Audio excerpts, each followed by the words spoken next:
Bonjour à tous. Aujourd'hui, je vais vous partager une histoire puissante, un moment incroyable qui a bouleversé une vie. Ce que DIU a demandé ce jour-là est profond, touchant et peut-être même déstabilisant. Restez jusqu'à la fin pour découvrir comment une seule question peut transformer notre regard sur la vie et sur nous-mêmes. Je m'appelle Eddy Turner. Je suis pasteur depuis plus de 40 ans. Bien que j'ai grandi dans l'église, toute ma vie a tourné autour de l'église. Mon grand-père était dans le ministère, tout comme ma mère. J'ai entendu de nombreux sermons magnifiques, beaucoup d'enseignements et de prêches merveilleux. Mais personne ne m'a jamais appris quoi penser et quoi ne pas penser. Et à la fin de ma vingtaine, les attaques de pensée ont commencé à m'envahir. Des pensées de peur, des pensées accusatrices, des pensées de tourment, au point de me pousser dans la paranoïa. Je suis arrivé au point où je n'osais plus sortir de chez moi. Je ne pouvais plus dormir la nuit. Je vivais avec des maux de tête constants, l'anxiété dirigeait ma vie. Et dans un moment de désespoir, seul chez moi, j'ai crié, « Seigneur Dieu, tu dois venir m'aider. Je perds la tête, je deviens fou. » Voyez-vous, j'avais vu ma grand-mère mourir dans un institut psychiatrique. J'avais vu ma tante mourir juste après avoir été libérée d'un institut psychiatrique. Et ces pensées envahissent constamment mon esprit, « Tu es le prochain. Tu perds la tête. Tu vas perdre ta famille. Mets fin à ta vie. Mets fin à tout ça, et ne passe pas par ce tourment. » Et dans un moment de désespoir, j'ai dit, « Seigneur Dieu, viens à mon aide. » Ce jour-là, alors que j'étais allongé, le visage contre le tapis, j'ai ressenti une présence. J'ai levé la tête et j'ai vu des pieds et des sandales. Cela m'a surpris. J'ai pensé que quelqu'un était entré chez moi. Je me suis mis à genoux et j'ai levé la tête, et là, j'ai vu le visage de Dieu. Ses yeux étaient comme du verre liquide. Ses cheveux touchaient ses épaules. Il portait une longue robe. Son sourire était si aimable, si invitant, si chaleureux. Il me regarda et me dit, « Eddy, que voudrais-tu que je fasse pour toi ?» Et je lui répondis, « Seigneur Dieu, ces pensées, elles me tuent.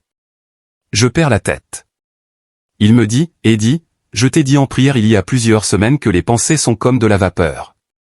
Elles n'ont aucun pouvoir.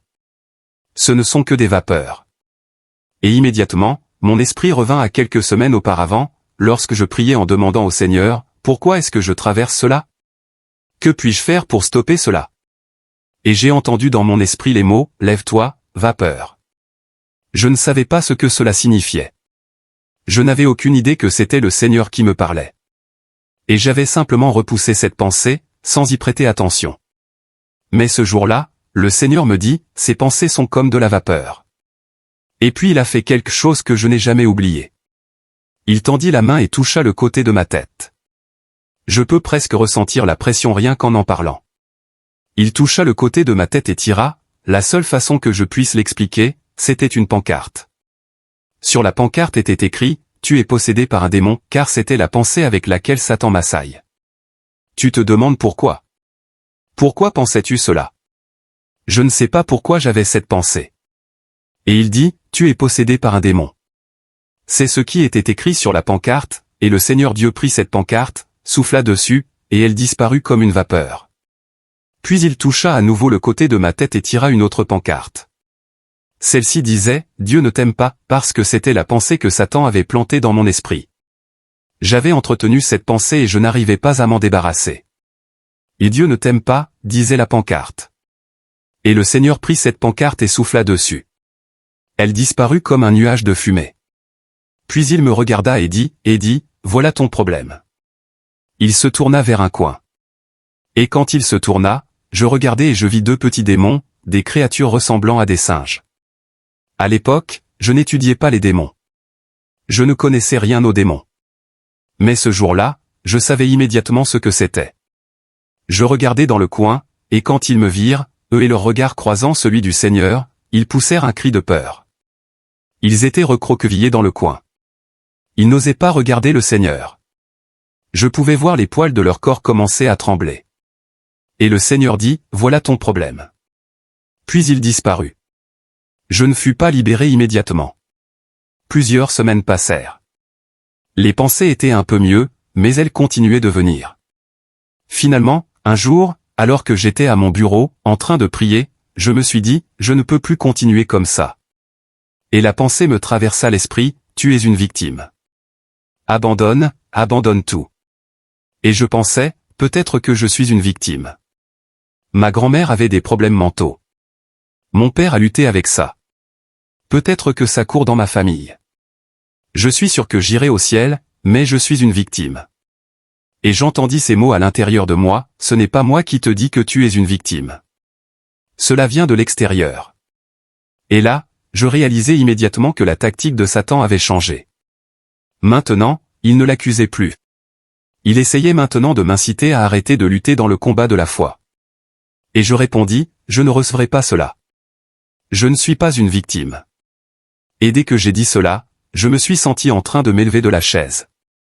Je sais que cela paraît incroyable, mais je me suis senti m'élever de la chaise. Je me souviens d'avoir dit, oh, comme si je tombais ou que la gravité avait perdu son emprise. Et la prochaine chose que j'ai su, c'est que j'étais au ciel. Oh, la splendeur, les couleurs, l'éclat, la paix. Les gens me demandent, respirais-tu de l'oxygène? Non, je respirais de l'amour. Les gens vivent d'amour au ciel.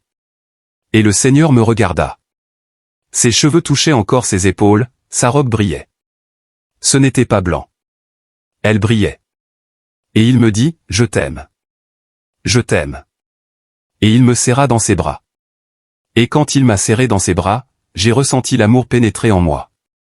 Et puis il commença à se retirer. Je lui dis, Seigneur Jésus, je ne veux pas revenir. Je ne veux pas revenir. Il répondit, tu dois revenir. Tu dois revenir pour ta femme et ton petit garçon. Je dis, mais je ne veux pas et il répondit, mais tu dois revenir pour eux. Et il pointa. Là, il y avait une pièce, un entrepôt rempli de lits de camp militaire. Je ne savais pas ce que cela signifiait, et puis, quelques instants plus tard, je me retrouvais assis à mon bureau.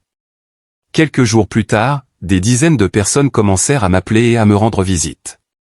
Elles me disaient, nous luttons dans notre esprit. Nous luttons dans notre vie de pensée. Peux-tu nous aider? Nous sommes tourmentés. Nous faisons face à l'anxiété. As-tu des réponses? Et à ce moment-là, j'ai compris, c'est pour cela que je suis ici aujourd'hui. C'est pour cela que mon ministère aide ceux qui sont tourmentés dans leur esprit.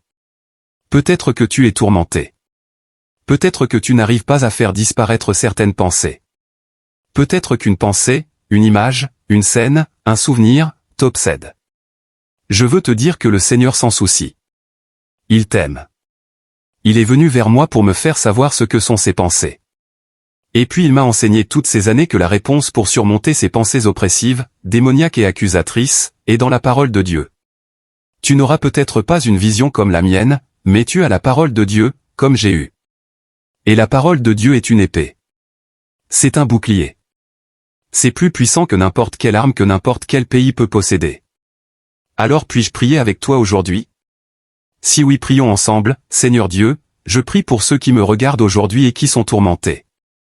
Un tsunami a déchaîné leurs pensées et ils ont du mal à fonctionner. Je prie, Père, que l'esprit de paix et l'esprit de puissance viennent sur eux maintenant.